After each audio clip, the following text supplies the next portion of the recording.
bum, bum, bum, bum. All right, welcome to Dynasty Saturday Night 5. We are live here in the Going for Two live YouTube channel. We are a Dynasty Fantasy Football podcast on the Going for Two live network. If you're listening on the Going for Two live audio podcast feed, please make sure you subscribe, follow, rate, review, and all that jazz that you do on audio feeds. And if you're watching here on YouTube, Twitch, Facebook, all the other places that we are visual, please make sure you do all that other stuff too, like, comment, subscribe, notifications, and all that jazz, and feed the algorithm what it must be fed, because we must be fed, and Jeff doesn't feed us.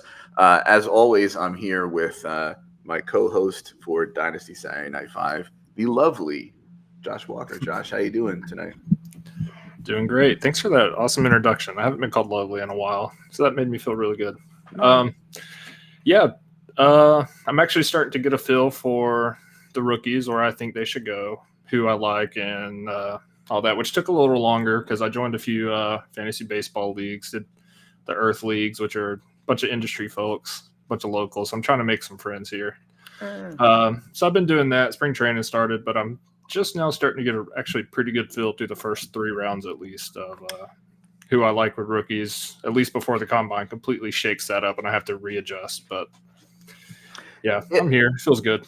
If you could give one piece of fantasy baseball advice, anything, could be a sleeper, a don't draft a relief pitcher till round 5, like what would you give to the masses out there?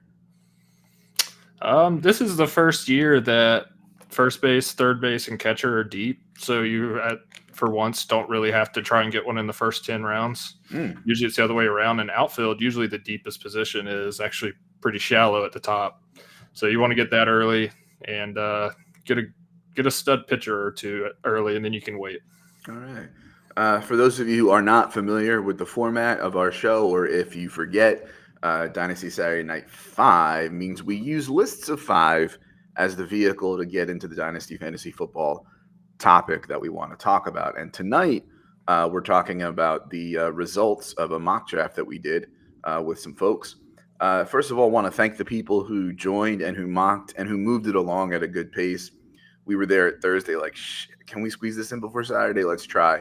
And it was a 4-hour clock, and boom, we got it done. And so thank you so much to the people who participated and were part of that. Any general thoughts or takeaways about the mock before I do the live read and put the draft board up and we start unpacking this? I don't know if it's just the circles I've been in with like certain different like companies or groups doing mocks, but it was a lot of new faces, which was kind of nice. And there was a little bit of a change up. So it's kind of nice to see, get out of your little echo chamber bubble you're in and see how other people that you don't normally interact with will draft. I think it's a good insight to some random leagues you're in, some people you don't know. So that was it. It was a little different, and I'll cover some of those, but it was nothing too crazy. Pretty straightforward, but there were some interesting points in there. Yeah, I'd say, for me, I'm still thinking that although we'll talk about it probably a little bit, there was a bit of a twist in this one. To me, there's still a solid 7, and then like 108 through like the mid-second is fluid, but not too all over the place. And then mid-second to it's just, it's the Wild West still before a lot of that landing spot stuff settles in, which is, typical, I think, for the past few years that I've been doing Dynasty Fantasy Football rookie drafts. And so let's do the live read and then unpack the draft. Today's show is brought to you by Underdog Fantasy. Underdog has it all. Player pick'ems, DFS. The big board and little board are live now for pre-NFL draft, best ball football drafts if you're a degen like me. But if you're not, you can also enjoy things like hockey, basketball, baseball, golf. I think tennis and racing are on there. So, yeah, they're all over the place. And really, it's just a whole lot of fun. So why am I talking about this? Why are they sponsoring our show? Well, first of all, it gets them money, but we're going to give you a little bit of a treat, because if you are a new account on Underdog and you go to underdog.com or open up the Underdog app, which can be done if you're watching with the shiny QR code here, and you use the promo code GF2, Underdog will match up to $100 of that first deposit. So make sure that you hop in, use the promo code GF2, get up to $100 matched on your deposit, start playing, maybe start winning, especially if you're in a league with me. Although I don't know, I just got J Jeff at the 106 in a league, so I don't know, man. I don't know 6 players I would put ahead of him in the best ball league like that. I don't even know 2. He's gone before Amon Ra. I mean, Amon Ra was going before him, so I was a little.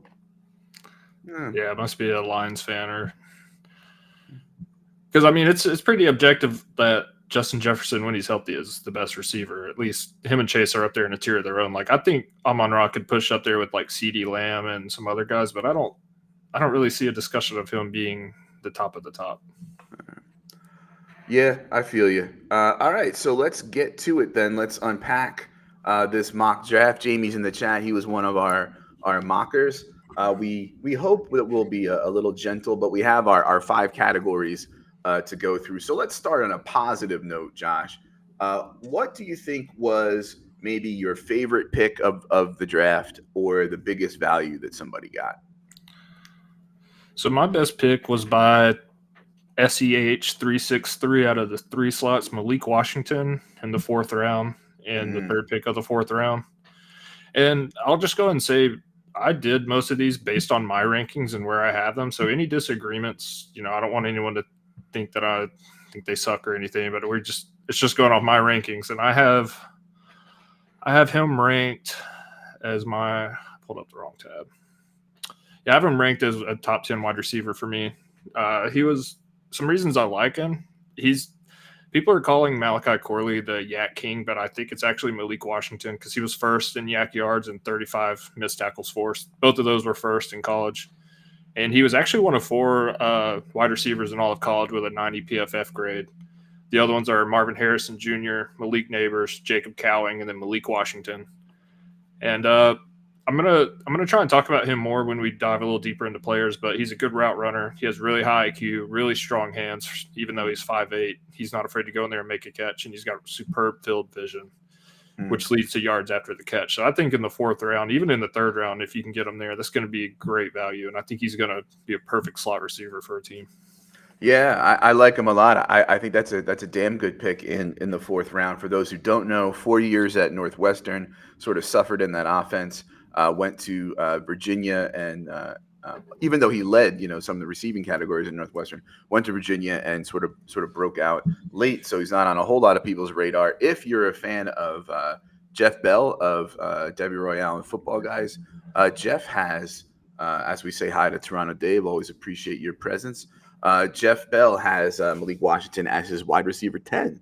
So, yeah, he's right with you. I think I got him at like maybe 15, 16. So I like him, he's in that tier for me that's like really huge of like 14 to 21. And I'm like, we'll see where these guys go. But yeah, I think in the 4th round it is a very good pick. So I found the tab. I had him 12. So I have him just outside the top 10, which is still pretty high. Yeah. I think I am not a big Xavier Legette fan, but I don't mind Eastwood grabbing him at the 310. Yeah. Like, I don't know that he's almost a 4th round pick, right? Now, on the flip side of that, when we look at, we knew or we thought, there would be a lot of running backs parked in that 2nd round, which there were. A few of them a little later than I expected. I expected the green to be pushed up a little bit more toward the middle. It should be said too that I think anybody who grabbed a running back in the 3rd round got a pretty good running back. So I think in your real life rookie draft, that's going to be there, right? There's going to be enough wide receivers that are still around in the 2nd round. They're gonna make some pretty bargain running backs in the 3rd and 4th.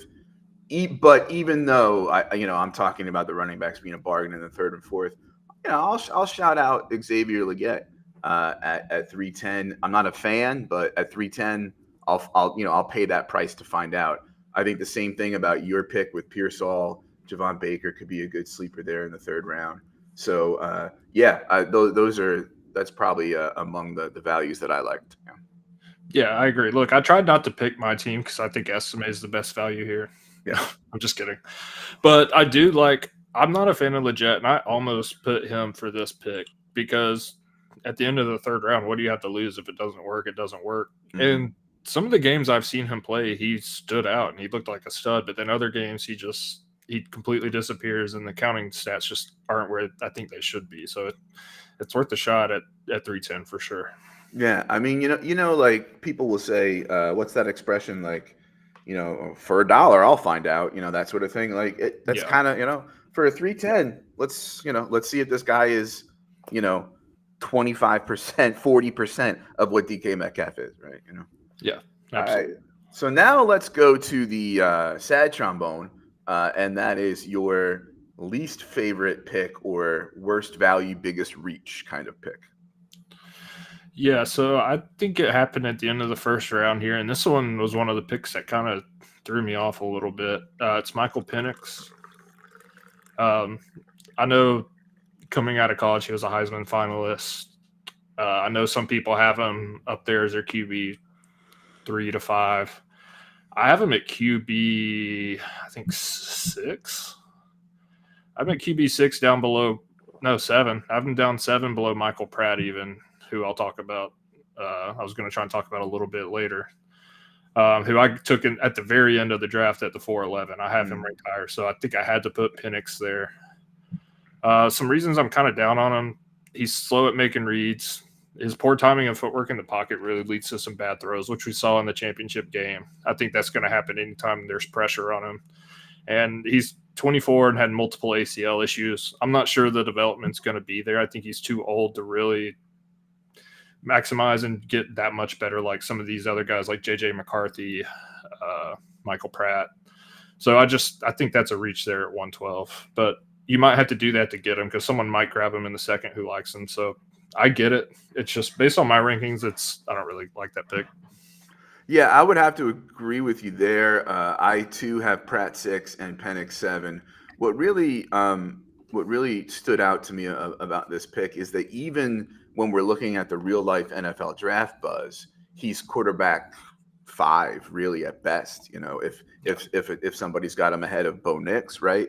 So and so if we're saying that JJ McCarthy is a reach in the NFL first round, but understandable because you can stash him and develop him for a year or two. So roll the dice on the traits. And even that reach is going at 110 in this draft.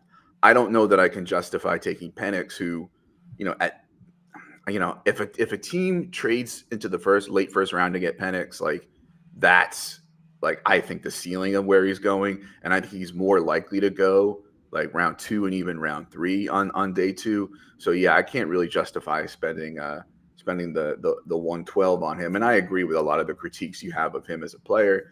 Obviously, I have him ranked, in the same place that you have him.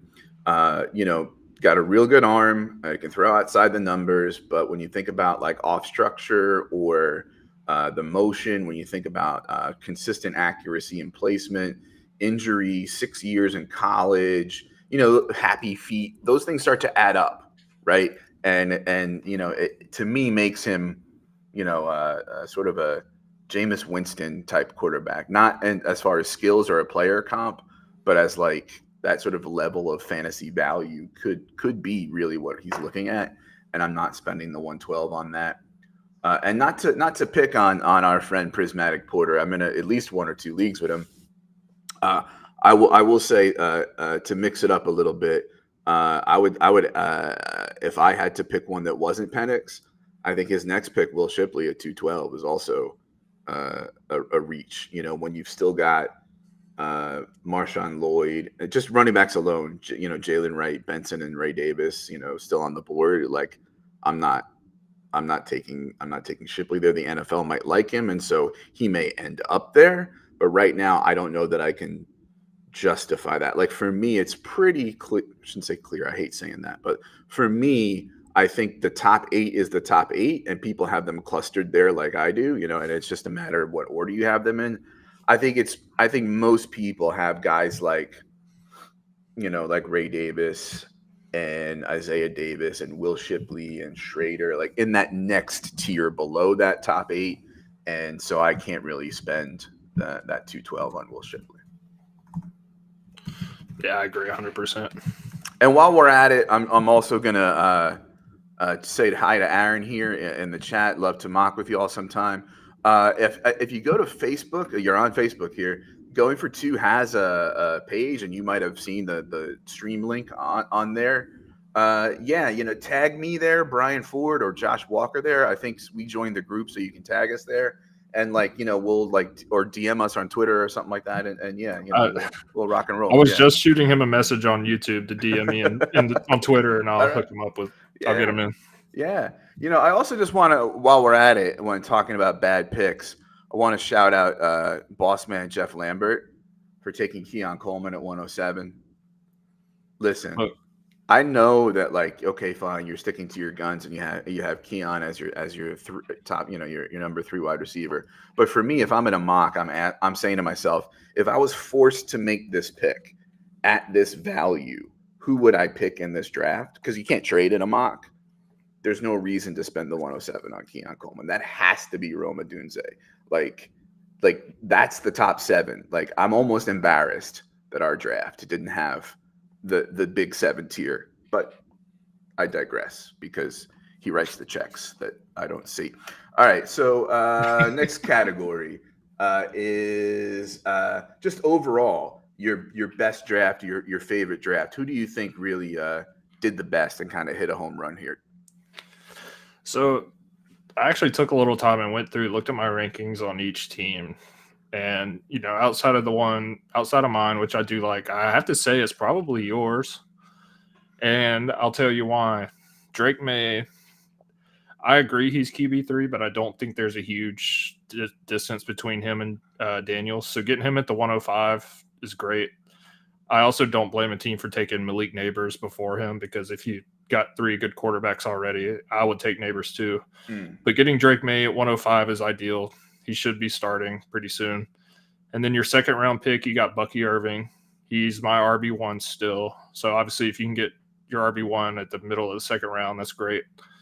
And then you have my running back 4 in the third round with Jalen Wright. I think Jalen Wright's going to be a good first and second down back. He's a violent runner, breaks tackles, always falls forward. He's going to probably score a lot of touchdowns in the league. So I really like him in the third round. And then, as I mentioned, talking about Malik Washington, Jacob Coing was one of the only 4 wide receivers to grade out for 90 PFF. Some people are comparing him to Tank Dell because he's small, really good route runner, good at separating. I don't see the ceiling being quite as high as Tank Dell, but I think he's really got a place in this league, especially with the way the league's shifting with size. I don't think that matters as much. And on the right team, I think he could be a really good weapon. So, yeah, I'm going to have to say your draft is probably my favorite because based on my rankings, there's value at every single pick. Well, then I think by proxy, we have to give Jamie a bit of a shout because in both rounds 2 and 3, he sniped me.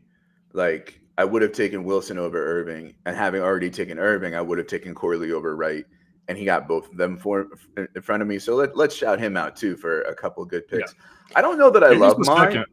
I don't know that I love mine. I ranked him. Oh, I'm sorry. Go ahead. You ranked. I was just saying Jamie's. Yeah. Jamie's was second because I just did a top 3 or 4, and Jamie's was up there. So yeah, shout out Jamie. Yeah. I didn't love mine because I don't know in the wide receiver draft of 2024, I got 1 and I got him in the 4th round. For me it was okay, I'll take Bucky, and there's no way I thought Jalen Wright was going to be there in the 3rd round. So it was almost like, shit, I have to kind of. But is my explosive RB3 in the 2024 class?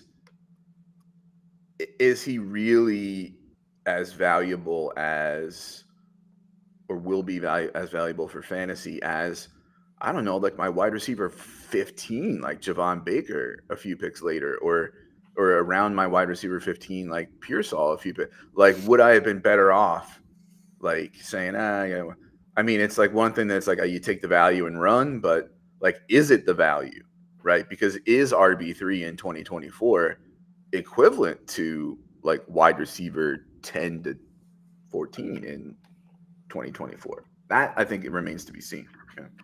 Yeah, the main factor that put that over for me is you taking Drake May at the 5. I think getting a starting quarterback, and we don't know he's going to be starting, but him, Daniels, and Williams should be starting year 1, or at least be right there on the cusp of starting. So I think getting that sets you ahead.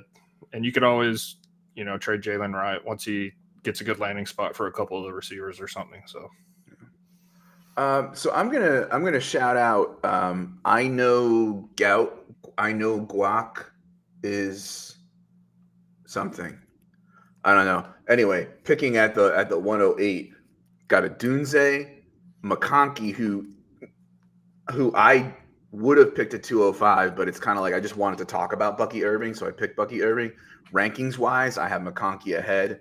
I think like I have McConkey as my number 11 overall. Like I think he's a late first round superflex pick right now. He's getting him at the 2.8. Javon Baker is a solid sleeper, Alabama recruit that transferred down but did well and had solid Senior Bowl reports. So that's somebody who can pan out in the third round. And then he got, or I shouldn't say I don't even know, but got my my RB 10 or 11 in the fourth round with Isaiah Davis, who has a pretty well-rounded skill set. I talked about him on the Wednesday show with Jeff and Ryan. So, I mean, it'd be easy to look at Nerd Boy, shout out Nerd Boy from Dynasty Degens, and say, well, shit, you come away with Caleb Worthy, Marshawn Lloyd in the friggin' third round, and then roll the dice on Burton. Yeah, obviously that's a good draft, but you are out of the one spot. So, I want to give some love to I know Guac. Yeah. Yeah, the other one I did want to shout out was, I don't know if it's Kip or Sip, CIPP, picking second. Got the wide receiver 1. A lot of people's RB1, even though he's hurt. Like, if he wasn't hurt, he would be my RB1, Jonathan Brooks. So that could work out. And Bo Nix in the third round, if he can start, is honestly a pretty good value. Not the biggest fan, but in the third round, getting a quarterback is pretty solid. Yeah. And I think Brendan Rice could be like a Gabe Davis type player, which has some value, especially in the fourth round. Absolutely agree with all that. By the way, plug. I will be dropping, or we will be dropping, Jeff will be dropping my Jonathan Brooks article in the next few days. Going to have it wrapped up by the end of the weekend. I try to be balanced in those assessments, but I do like him despite the injuries and stuff like that. So here's your time to shine, Josh. Toronto Dave wants to know your thoughts on Estime. I'll be back in an hour. No, first of all, I want to shout out Toronto Dave, my super team. I had a super team I drafted with a bunch of Twitter people. I lost to the Toronto 49ers there in the last week. So shout out Dave. He was the only one that could really keep up with me the whole year, and he beat me. So I've been wanting to give him a shout out. But yeah, Audric Estime, I have him as my RB3. I moved him down from 2. Let me double check, make sure I'm saying that right. Yep, have him 3 behind Jonathan Brooks. I think he's going to rise in the combine. And I also think once he actually starts playing, he's going to be a lot better than people think. I think he's one of the better values for running back. I got him at 211, but I've seen him go down at the early third a lot. Like if I don't take him, Prismatic might have. But at the end of the second, I'm willing to take a shot on him. He's fast. He had really good breakaway speed in games despite being 230. He turns his legs. He's strong. And I think he's surprisingly quick with one cut and making people miss in the backfield. So landing spot dependent, obviously. I think he's going to be a really good value this year. Yeah, I think people look at some of these running back rankings and, they see me with like Trey Benson at 6 and Braylon Allen at 7 and Audric Estime at 8, as like, oh, you must not like. Honestly, the distance between like Jalen Wright and Marshawn Lloyd at 3 and 4 and Braylon Allen and Audric Estime at 7 and 8 is like almost negligible at this point until we figure out more. And I don't even know that the combine's going to do much that we don't know. I think it's really, especially with running backs, just going to be like where they end up, because that's going to dictate what they're going to be asked to do. Yeah, and in the end, that's the name of the game with these running backs. And another quick point: Estime is really good at pass blocking, especially on DBs. I was watching a little more tape, and he just absolutely planted some DBs coming around the edge. So he's a violent pass blocker, and I think even though he didn't run a ton of routes or get a lot of catches, that will keep him on the field. So. Yeah, and I want to talk about pass blocking running backs, because that's obviously interesting for people. It's going to come up in my Jonathan Brooks article. That's important. It's the response to that says, Oh, well, look at all these pass catching running backs that aren't really asked to pass block anymore. They run routes, they catch passes. That's what we care about. Yes, true. Here's the comma but, right? When you're good at rushing and pass protection and pass catching, think about another Notre Dame alum, Kyron Williams, right? You do not tip off what's happening on the field to the defense by the presence or absence of that running back on the field. That puts the offense in an advantageous situation, puts the running back in an advantageous situation. We like that for fantasy. Yep. And look, I'll just say, just since you brought up Kyron, Estime is a lot faster than Kyron. So what Kyron's doing, I think Estime could easily do. I don't think he's as good at running routes and catching, but as far as running the ball and getting touchdowns, I think that's there. All right, so time for the sad trombone. Who do you think had the worst overall draft, or the draft that you would feel the least secure about coming out of a rookie draft this year? Yeah, we've said his name a few times. I'm not gonna be mean about it. It's Prismatic Porter, mostly the Michael Penix pick. The rest are justifiable. Will Shipley at the end of 2, I think you could get him in the 3rd, especially with some of the other running backs like Marshawn Lloyd and them. Penix at QB7, Shipley at RB12. And when my RB3 is still sitting there in the 4th round, getting Shipley there seems like a reach. Jalen McMillan, I'm not high or low on him. I'm at 21. I think he's fine, but I think you could do a lot better there when Malik Washington, Burton, Cowing are still there. And then Cade Stover, I have him as my tight end 6.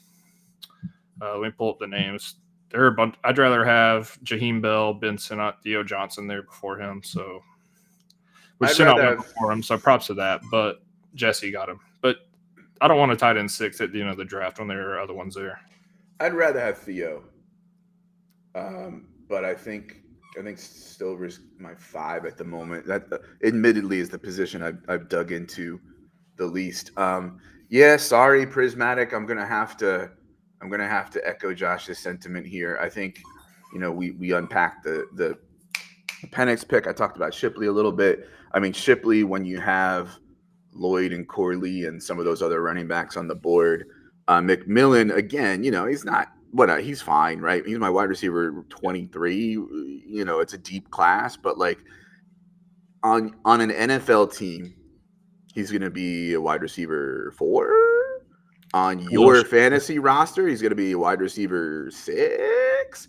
So why take that when you could have roll the dice on better upside in that same wide receiver 5-6 slot on your team with Brendan Rice, Malik Washington, Cowing, or pound those running backs who can be the next man up, like Schrader and Lauby, who can catch passes and that kind of thing. So yeah, I just I feel bad, but we're gonna pick on him. I don't know that I have an honorable mention for worst draft, but I will poke the bear at my colleague on Dynasty Fever midweek at Dynasty Fever Pod. That's Jesse. He's herbalist here, picking out of the 109. He's a big Brian Thomas fan. That's fine. That's cool. Like, to me, Thomas, Franklin, Worthy, whatever. But I think he's too high on Corum. I think he has too much hope that Rattler can turn into a thing. Not that he has hope because it's the 3-9, but I think for me, Rattler's like quarterback 8, 9, maybe. And then but he did, I think, score well in the 409 with Sinnott. Me and him both like him. Yeah. Actually, I did have an honorable mention, and you briefly mentioned him earlier. It's probably got to be Jeff. Honestly, don't like the Keon Coleman pick. I don't hate the Sanders pick, but I'd rather have Ladd, Estime, Marshawn Lloyd there, honestly. So I see Sanders more of a late second, but it's not terrible if you need a tight end. Mainly just those 2 picked. The other 2 are fine. Loud's fine. Davis is fine. But yeah. In fact, made it up there. Ray Davis and Lauby might turn out to be actually really good bargains at the 3rd and 4th. I just wonder. So Jatavian Sanders is going to be really, really interesting, right? Because people have to then say, is he suffering because the gap between Bowers and him is so big that Bowers has such an elite tight end prospect, and therefore are we undervaluing Sanders, or is it more like, listen, hey, it's either Brock Bowers or don't even bother. Like Sanders is good, and even at a premium, good, but like, do you really grab him? Is he 2.7 good when Ladd and and Braylon Allen and Marshawn Lloyd and Corley are still out there? I don't know. Yeah, I totally agree. All right, so we are now at the fifth and final category, believe it or not, and that is the sort of wild card miscellaneous category that you wanted to come up with. So what's your fifth category or topic and fire away? So looking at it, and I don't know if this is me just trying to tell myself it's going to be okay, because I had a lot of leagues where I was trying to win, traded my first and second round picks away. But I do think rounds 3 and 4, at least based on this mock, will return more production than the past years.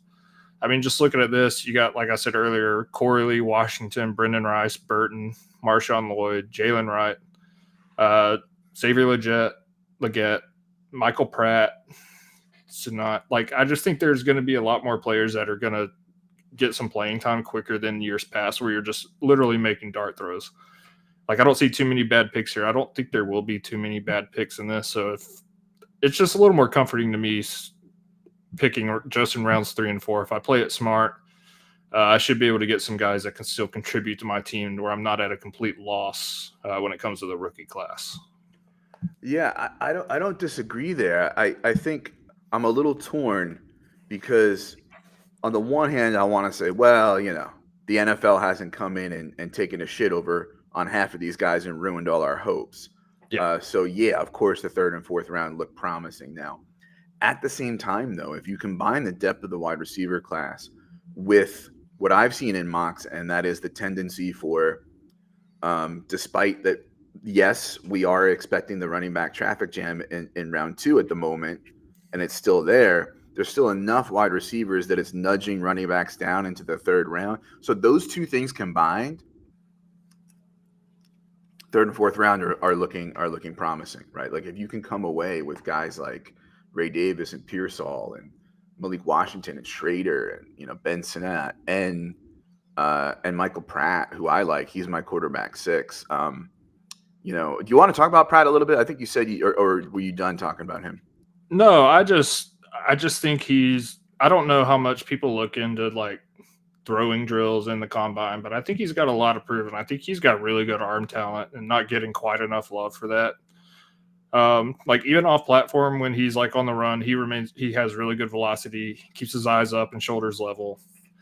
And he's just like a really smooth thrower, and he's really big, strong, and sturdy, and he can run a little bit. So I think he's a really good NFL ready quarterback who's just not getting enough love, and I don't think he's going to come in and be a starter, but he could come in and be a backup and get some playing time if there's an injury or if someone just falls off and doesn't play very well. So I think he's, in the 4th round, a great pick, no matter where you're picking. Yeah, I totally agree. Pratt's kind of my guy. He has been for a while. The way that I've been describing it to people is he doesn't have the ceiling, perhaps, that a Knicks, even a Penix and a Rattler might have if they pan out. But I also see a world in which 2 to 3 of those guys flame out of the NFL, and Pratt is like that high value backup that's going to be dynasty quarterback 29 to 34 for several years. Get some spot starts with injury. Maybe he's a bridge guy between contracts and that sort of thing, where he's going to be more of a steady Eddie and have a longer shelf life. Now, does that mean that like I might draft him, significantly higher than those guys? No, I don't think so, because I think I'm still going to be above consensus on him, and I still think I can probably value-wise, trade out of a spot that makes sense for a Knicks or a Penix and accrue some value and then get Pratt later. Because you are, to some degree, should always be worrying about chasing ceiling to some degree, because chasing upside, chasing ceiling, that's what gets you championships. So I get, rolling the dice on a Knicks and a Rattler. But if I, trade out of those spots and end up with Pratt plus some next year's picks, I'm okay with that. Yeah, no, I agree. I probably won't be drafting him much out of the fourth round unless he gets a really good landing spot where I think he could really push for playing time. But without that, I'm just going to be happy. He'll probably be the most drafted player I get in the fourth round unless Malik Washington or Cowing keep falling. But I don't think they will after the combine. Honestly, I think they'll get pushed up into the third. Yeah, I didn't have too much time. Well, I shouldn't say I didn't have time because I did have time.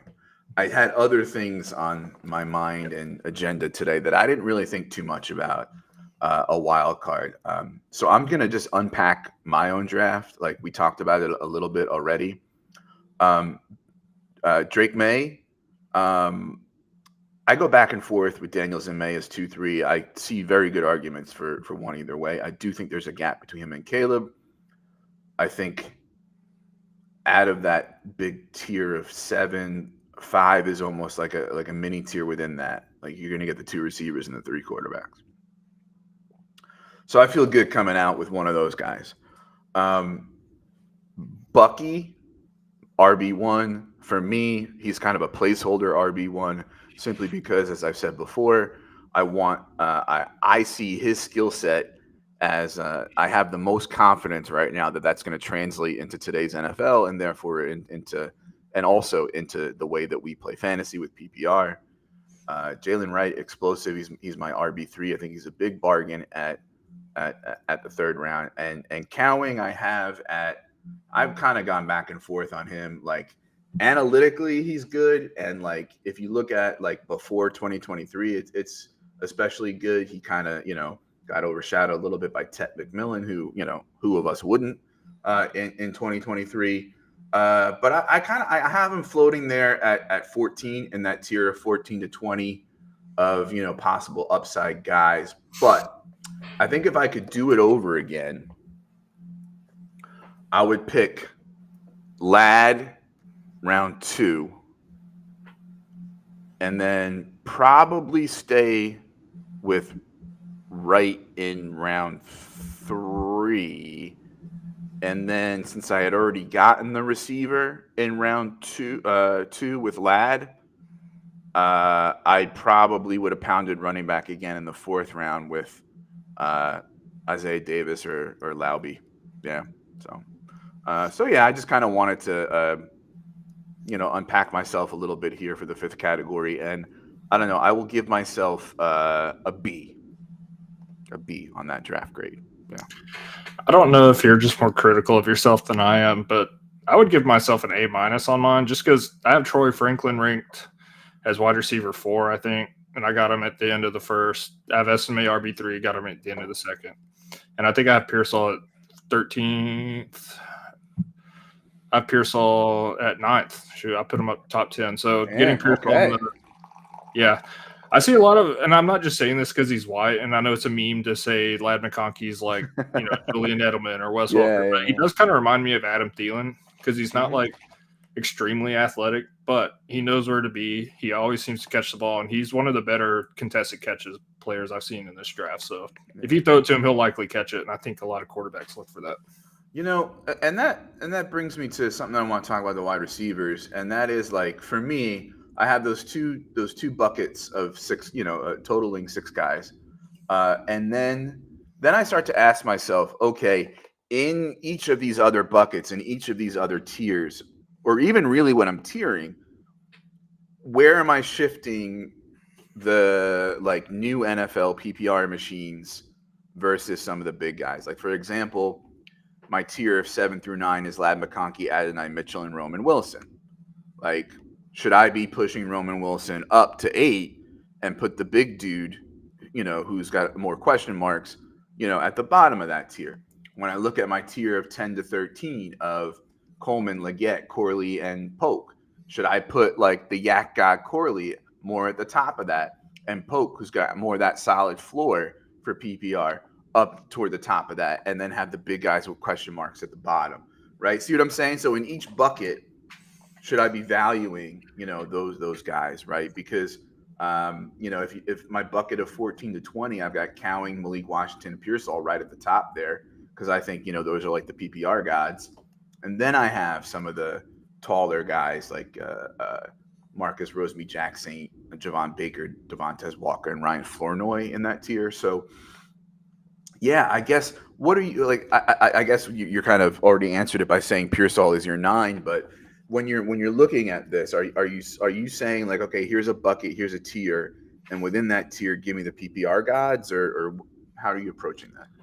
Yeah.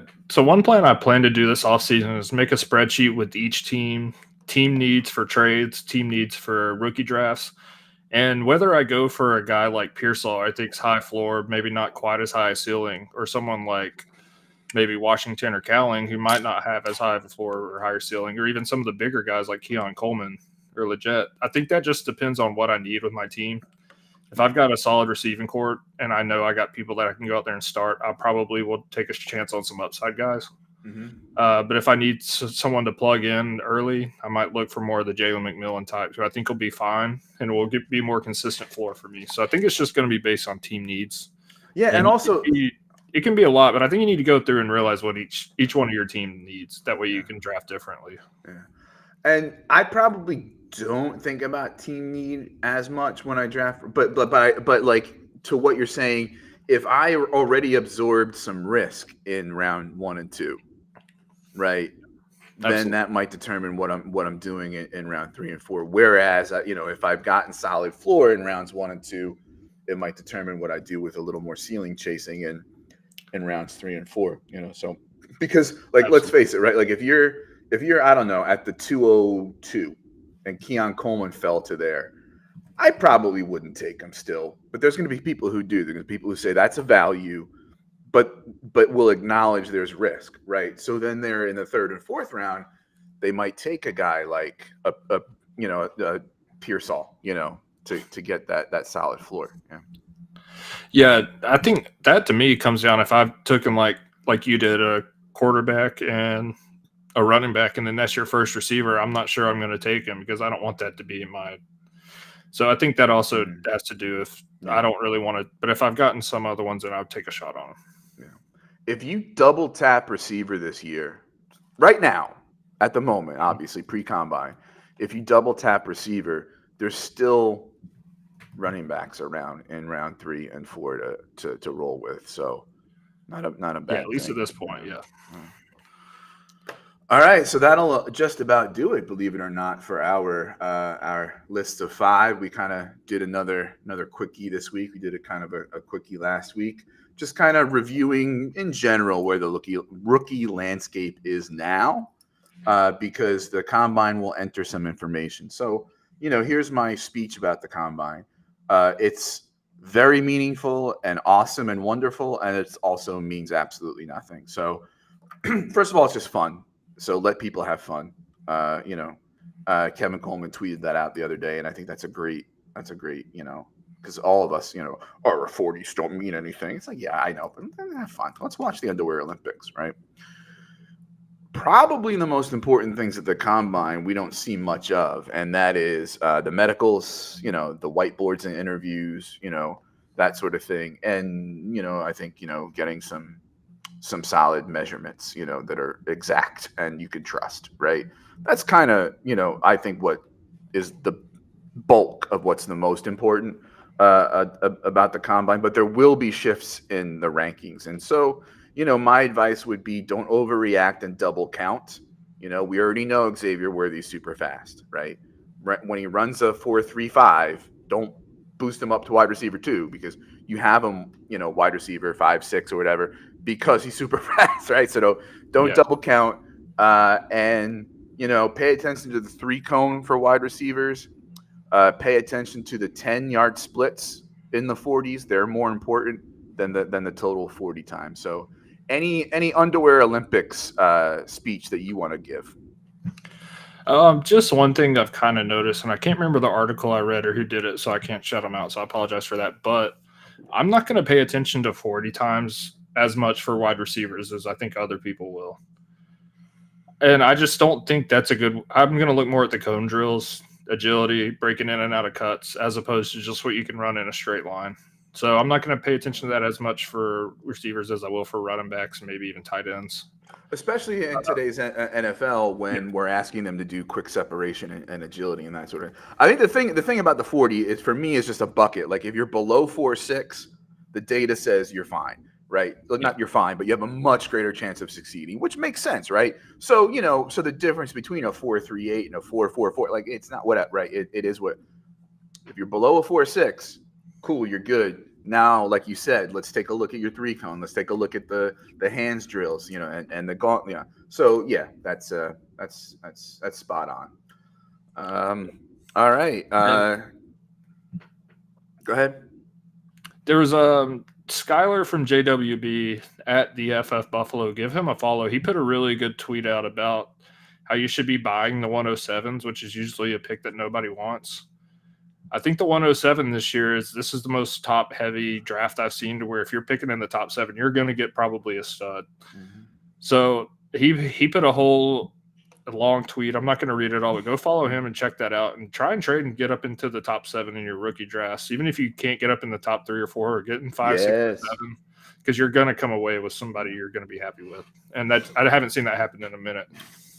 I forgot to say, just because I'm so used to it, like, for those of you watching, this it's in the title, but this was a super flex and a 1.5 tight end premium. 1.75 tight end premium. You're at the 106. Bowers or Dunze? I'm taking Bowers, even in half point. I moved Rome back up into that spot when I first did my rankings. I had him down. I moved him back up to where he's in that 107, but there's a decent gap between him and Bowers to me. Just because Bowers has rushing upside, I think he's going to be used more as a weapon than just a tight end. So I think he's going to be a little bit more dynamic than a lot of other tight ends we see. Mm-hmm. That's fair. Yeah, I think for me, that's kind of that mark. Like 1.5 and below is kind of like, I'll flirt with a Dunze there. You start talking about 1.75, 2.0, or start 2 tight ends. Now it's like, listen, Bowers is a better prospect than Dalton Kincaid, and that's where I was drafting Dalton Kincaid last year. And some of that's a function of, maybe there wasn't like a solid 7 like there is this year. There was a solid 5 or 6. Okay, fine. But long story short, if that's where I was drafting Dalton Kincaid, then that's where I'll be drafting Bowers this year. Yep. All right. Well, that'll do it for us. Time to land the plane and get the heck on out of here. So please make sure you subscribe, rate, review, follow, and all that jazz in the Going for Two live audio podcast feed. If you're watching here on the YouTubes, the Twitches, the Kicks, the Facebooks, and all that jazz, please make sure you subscribe, like, review, comment, notification bell, feed the algorithm monster what it must be fed. Time for plugs. Josh, where can we find you and your work? All right, you can find me on Twitter at Rotonaut, Rotonaut. Recently, I've just been tweeting about the start of baseball, some rookie stuff. I'm going to go and call it here. Braves are going to beat the Orioles in the World Series this year, and I'm excited about that. You can find all my rankings, including rookie and dynasty rankings, at goingfor2.com. Hop into the Discord from Going for Two. I think you can get to it both from Jeff's Twitter and the website. We have our own channel. That's where you can go if you really want to get into some mocks. Gator J's in there running a bunch of mocks for a few different companies. So there's plenty going on in there. It's really helpful. Right on. Orioles. Gosh, last time I watched baseball, they were terrible and just drafted Adley the catcher. Yeah, he's the best catcher in baseball now already. After 1 year, he's good. They got Corbin Burns and got some good pitchers now. So. How about that? All right. You can find me on Twitter at @FFJunkie_. You can find my rankings and articles on goingfor2.com, dynasty rankings, rookie rankings, starting to write some rookie profiles. I might write another article or two in the middle of the off season in the dead zone, sort of like this sort of big takeaways kind of thing, but we'll see. And you can find me also on the Dynasty Fever podcast, audio only, midweek at Dynasty Fever Pod with Jesse Schneeman from the DWZ family of content there. You mentioned the Discord GF2. We have pretty much a podcast every day or night of the week here on the YouTube channel, and that'll also be kicking up more and more as the off season moves. And then, of course, we'll be doing our lovely live draft coverage as well. I don't want to do the 9 o'clock hour this year like we did last year. It's gonna be all the tackles and cornerbacks. Yeah, I want the first 10 picks. Either the first or late, like where there might be some fun trade ups or like Troy Franklin getting taken or something like that. I want to talk about tackles and cornerbacks. The only one I know about is Joe Alt because he played at Notre Dame. Besides, I have no idea what's going on at offensive line or any of those other positions. So I know a little bit more than that, but yeah, it's I call the NFL draft season like I learned that these offensive linemen and defensive players exist for the most part. I don't really hear about them ever. And then when draft season comes around, I start learning a little bit more about these guys just because every draft sort of places talking about it. Yeah. All right, that'll do it for us. Thanks for watching. Thanks for listening. Go Braves.